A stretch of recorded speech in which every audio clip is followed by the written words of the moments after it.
Hi, I'm Kat, and I guess you already know if you've been following me. Today I have for you a true crime case. I will also be doing my makeup at the same time, and I also have a word in Romanian for you. So, the word is îngrozitor. Îngrozitor. Îngrozitor. Well done, guys, you just said horrific. Now, I want you to think about this. One couple has 10 children. Over the years, they starve and abuse 7 of their children to death. There is only one child lucky enough to be alive, and only because she was discovered by police. So, what did these parents do? I just want to give you a really quick heads up. Some of the dates might not be accurate, as I found conflicting information online about date of birth and death. So, Kenneth Edwin and Irene Adele Dudley seemed to live a nomadic lifestyle. Kenneth was born on 9th of April 1913 and Irene on 28th of April 1916. They got married in 1934 and they ended up being carnival workers who really just moved from place to place, crossing the country, looking for work with 6 of their 10 children. The whole family living in their 1940 two-door sedan car. Kenneth was a mechanic who specialized in merry-go-rounds. They lived in the East Syracuse dump by 1949 and they actually supported themselves by scavenging from it. Irene would later say that her husband Kenneth severely abused and mistreated their children and failed to provide for his family.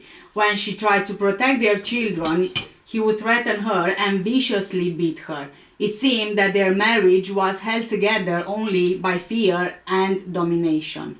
Hey, I'm just jumping here really quickly because I just want to tell you that you might notice under my videos from now on the thanks icon with the little heart there. So this means that once you click on the thanks icon, you get to give your thanks to me for creating the content and the videos that I am creating. Thanks to you guys, to all your support and you subscribing to my channel, I was accepted in the first stage of the YouTube partner program.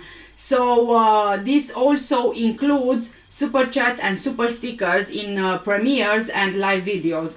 So that's all it's about really. I just so we cover all the bases. I don't want you to have any questions. Also, if there is any donation that you give me, those donations will go towards me improving my videos, my content, my equipment, the products I use for my makeup. Everything goes towards the performance and the overall quality of the videos that I create.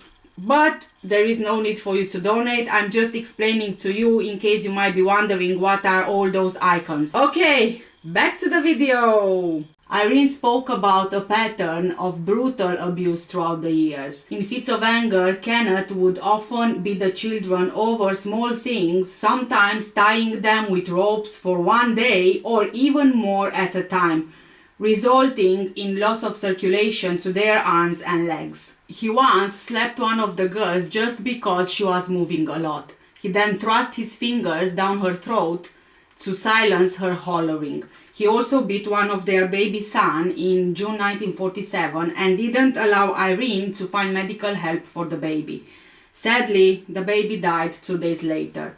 Their children died because of malnutrition and neglect. Irene later told police, quote, "Because we had no money. At times, the children were denied food as punishment for misbehavior. At times, my husband and I ate while the children had nothing. We were better off than the children," end of quote. On February the 9th, 1961, the body of a little girl around 4 years old was found along Route 1 near Lawrenceville, Virginia. The girl had signs of severe abuse, including bruises, open sores, and a healing fracture of the right leg.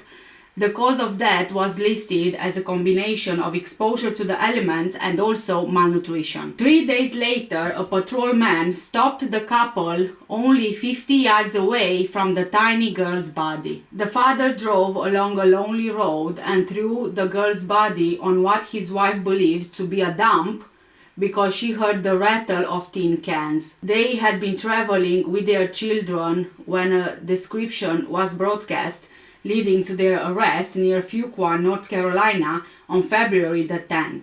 The next day, they were back in Brunswick County's jail, attempting to explain themselves to homicide investigators. According to official reports, 3-year-old Deborah Jane died in Gary, West Virginia, on May 21st, 1960. Around 27th of May, the Dudleys left her body in the woods by a highway somewhere in Kentucky. The couple were traveling with several children in their car when they left Syracuse in July 1958 with 6 children in their care. 2 of their children had grown up and they left. By the time the Dudleys were arrested, only one, 2-year-old Christine, was still alive. The others were lost all over the continent and back again. These 2 were killing their own children, and it was so horrible that the police were even able to track their routes by the bodies of their children. 3-year-old Claude Arthur was the first child to die on November 17, 1958, 3 months before his 4th birthday. His body was found near Lakeland, Florida, bound in canvas and a blanket. He suffered a fractured skull, cuts, bruises, and lesions. 10-year-old Norman James died on December 23, 1959. Then, 8-year-old Charles Augustus died on Christmas Day. Their bodies were tied together in a blanket and canvas.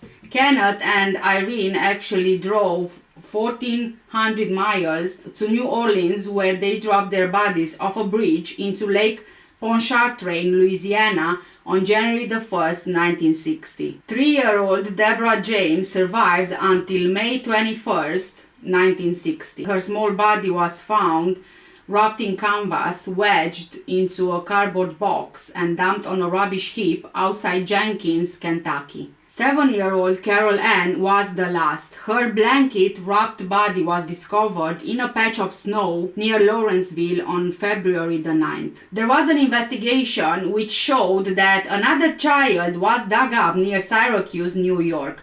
It was Kenneth Jr., who died in June 1947. This resulted in Kenneth's imprisonment for improper burial in May 1950. Kenneth said that his boy died of a cold and he buried him in a 3-foot deep grave because he had no money for a proper burial. He actually served 1 year for that charge, but detectives never searched for any evidence of homicide. However, the couple was arrested in 1961 for the death of 7-year-old Carol Ann, and they were convicted in Virginia of second-degree murder for her death by starvation and beatings. Kenneth received a 20-year sentence and Irene received 10 years. Pending trial, they were confined for psychiatric observation. Kenneth, who was 47 years old at the time, had a private room in the state prison hospital. He was under psychiatric observation because he tried hanging himself with his tie while he was in jail in Lawrenceville. In April 1961, after their arrest for Carol Ann's death, Irene gave the Virginia police a statement in which she said that she actually saw her husband kill a woman in Onondaga County, New York, in September or October 1949. This victim was called Alberta Mary Vela, who was the wife of a barber. Kenneth had beaten her into unconsciousness. He then stomped on her and killed her. Kenneth was shown his wife's statement and he then made a full and detailed confession admitting the murder and corroborating his wife's statement, but he also said that he wanted to tell his side of the story. His full and detailed written confession contained a lot of information covering his acts and conversations with Alberta on the night that he killed her. Some of this information not mentioned in Irene's testimony were also corroborated by testimony of other witnesses. He also voluntarily marked on a map the location at which he disposed of Alberta's body, and it was with this map that her remains were discovered in 1963, 14 years after Kenneth killed her. Irene testified in front of a grand jury against her husband in exchange for immunity. Kenneth was indicted and tried for this crime in Onondaga County. He was convicted after trial by jury of first-degree murder for the killing of Alberta Mary Vela in 1949 and sentenced to life imprisonment. During trial, Irene said that Kenneth struck, choked, and stomped on Alberta during an argument about money. At the time of Alberta's murder, Kenneth threatened to kill his wife Irene if she ever said what she had seen. According to Irene, Kenneth told her, quote, "If you get out of line again, this same thing will happen to you." End of quote. Irene also said in her statement that she was afraid of her husband after he killed Alberta, but guess what? She still didn't separate from him. But Kenneth appealed his conviction on the basis that whatever he told his wife was actually spousal privilege. However, nothing came out of this appeal, and without going into, a lot of technical details, it was concluded that his confession and admissions were enough to show his guilt. During his trial, Irene testified that after the birth of their first child, she started losing feelings for her husband because of his neglect of her and his cruelty to her and their child. At the time of Alberta's murder in 1949, the couple lived in an old car in the East Syracuse dump. They supported themselves by scavenging from the dump. But Irene continued to live with Kenneth and to have regular sex with him up until 1961, when they were arrested in Virginia. She never reported to police what her husband was doing to her and the children, or that she was scared of him. Even after Kenneth killed Alberta, Irene still lived with him, and she gave birth to 6 more children, making a total of 10 children during their married life. Even after the deaths of 2 of their children while in Syracuse and the death of the third child in Virginia, for which they were both convicted, Irene never made any complaint to the police or other public officials. Although she said that her affection for Kenneth diminished and her love for him turned into hate, the evidence doesn't really show that, especially when compared with her relationship with him during the 30 years that they've been together.